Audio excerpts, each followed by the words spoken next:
Alright, what's going on everyone? Monday, new week. Hope everyone had a good weekend. We got a bit done at the job. I had a couple of guys work with me from my old crew, including my boss, a few of the other boys. So they popped down on Saturday to give us a chop out.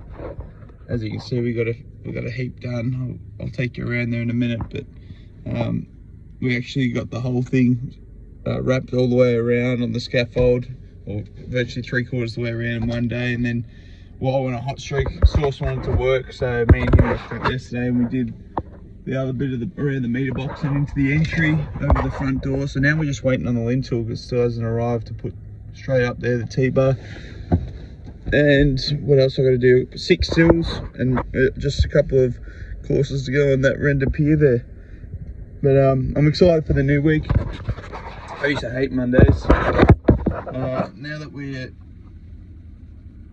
when you become the boss of the crew or whatever you're doing, you start to enjoy it more and see the opportunities that a week has. So I've got a new job tomorrow, so I'm looking forward to the start of that and seeing how it goes. As long as we've got bricks. I know there's been a few delays with brick deliveries and stuff in Melbourne at the moment, so I'm hoping they go there today so we can start tomorrow.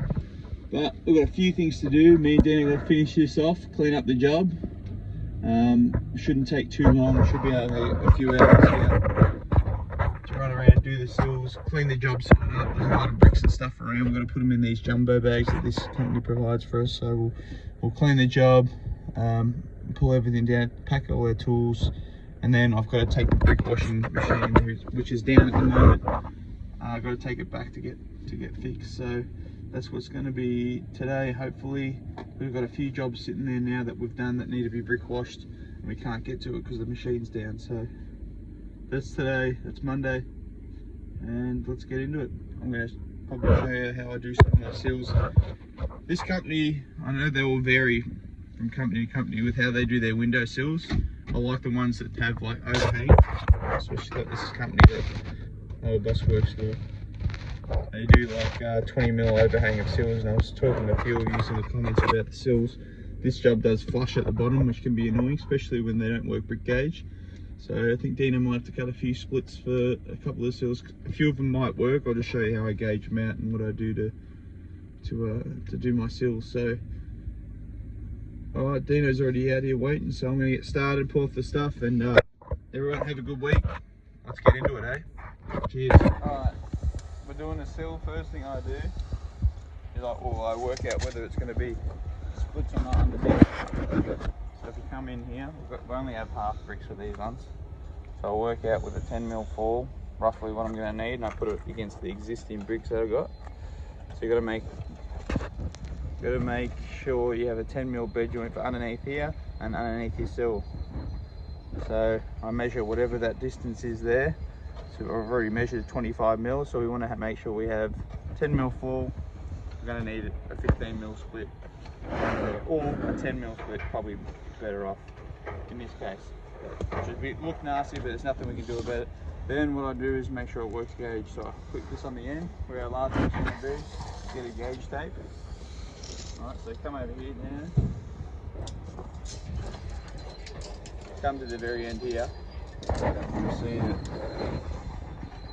we finish right where this red mark is there, and the red mark indicates where we've got an 86 gauge. So it's going to work perfect. I've already marked them out, as you can see. I just put a pencil mark where the existing bricks off. It'll wash off pretty easy. So the next thing is going to get our sills cut. So we'll do that, and we'll come over and I'll show you how I lay it and set out the sill brick. Alright, so once we've got our sills cut and laid, and we've got all of our halves that we're going to be laying our sill bricks, first thing I do is just lay the first one and get my 10mm fall. So as you can see, come around. We've got a 10mm fall there, 30, 20, 10. I do the same for the other side. They only want some companies want more fall than others.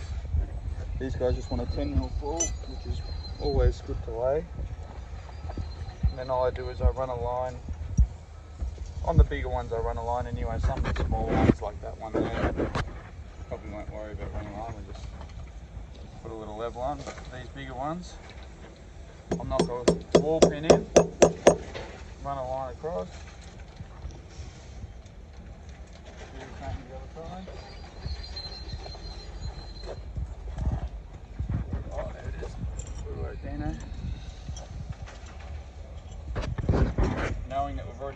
gauged out underneath.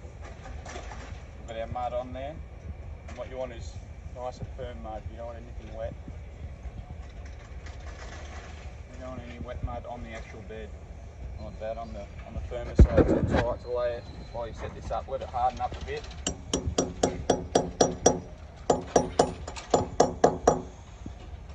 Okay, cut that down the line. Now you can see we've got our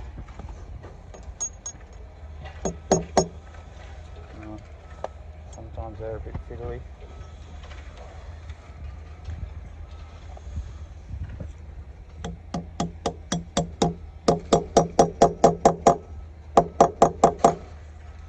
Alright, now we're ready to go. That's just a matter, I'll show you how I butter it. It's a matter of getting heaps on there, getting all the edges, but especially this top bit.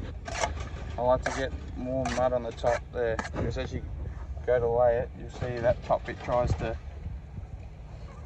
a lot of the times it's hard to get that bit full.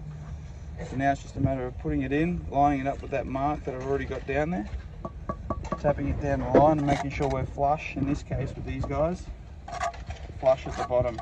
Alright, see that? That lip. And we're flush at the bottom there. And now just repeating this process. Putting the mud on. All the edges buttered so we're nice and full. Get extra on that top bit. Under we go. Press it hard up.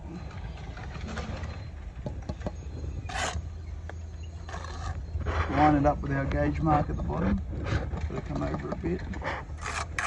That's very important. You don't want to get to the end and have splits. You're not having work full bricks, so make sure you keep in line. Always checking every couple of bricks that you're lining up. Right after joining, should have something looking like this. Another important thing to note that I always used to do was I used to have this buckled. But I would have this too high at the back and the rubber would be leaning upwards, but we've got to have a little bit of clearance at the bottom. As you can see, they've got 5mm from the face, sorry, from the aluminium of the window there, got clearance. So it's important that you leave that gap and have it running down smoothly on your sill like that. But if you follow the process, mark it out, make sure you can make it work bricks, use a gauge tape or whatever you can, a gauge rod, anything like that. Follow the process and keep your beds purposeful. And yeah, I think it should be double checking obviously with the level, but all good. So that's how I do my sills.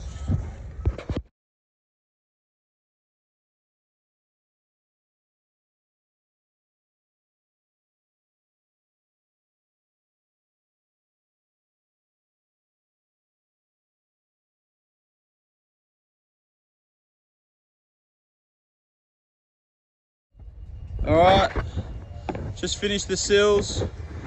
We haven't finished above the T-bar because it hasn't dropped it off yet. We finished the pier, rented pier, all the little sills that we had to do.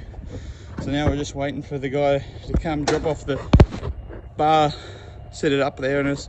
And we got 1, 3, 4 courses to put, probably 80 bricks or so, 100 bricks above there.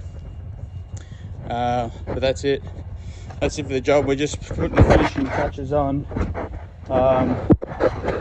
Just putting the finishing touches on the job, putting foam in all the AJs, going around scraping off this bottom course, all the hard concrete and whatever.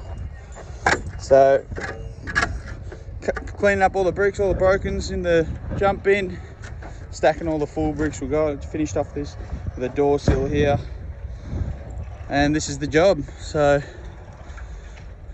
that'll do us. Doesn't look like the bar's going to come today, so we'll probably get a call when it does. In the meantime, we're going to do some other stuff. I've got to go drop the brick washer on to get repaired. Got to fix up a minor thing at one of the other jobs I did around the meter box. And this is the finished product. I'll take a few videos of the job. But yeah, guys, appreciate you following us during this job, and thanks for all the support and comments and whatever. been good. It's been a quick one, fastest probably house we've done, 6 days. But yeah, kept the quality and pretty happy with how it's finished up. So thanks for all the support, comments, and yeah, I'll finish off with a couple of videos on the job. Cheers guys, appreciate it.